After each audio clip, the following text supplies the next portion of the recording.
Le geste est précis et le rythme soutenu, car ce sont 50 000 plants qui sont à repiquer pour être vendus dans une quinzaine de jours.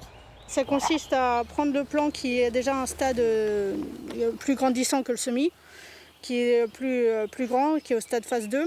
Et en fait, ça permet de le mettre dans les pots, comme ça il repousse un peu plus grand pour le revendre après. Sous ces différentes serres, des plantes aromatiques, des fleurs et surtout des légumes.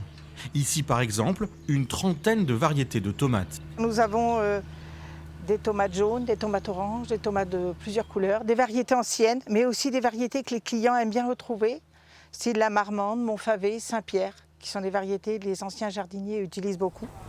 Cette année, les jardins du Bandia ont opté pour de nouveaux godets, moins polluants, fabriqués à partir de tourbes.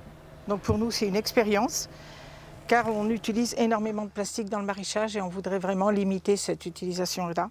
Le jardinier, il n'a plus qu'à prendre le pot et le planter dans la terre. L'association commercialise ses plants à des maraîchers, mais surtout aux particuliers. Et les ventes ont grimpé l'an dernier. Une des conséquences peut-être du confinement.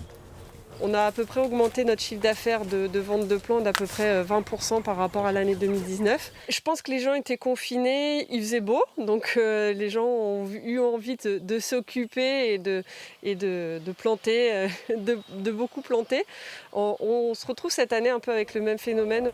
Un jardin qui est aussi un chantier d'insertion pour les 29 salariés de la structure.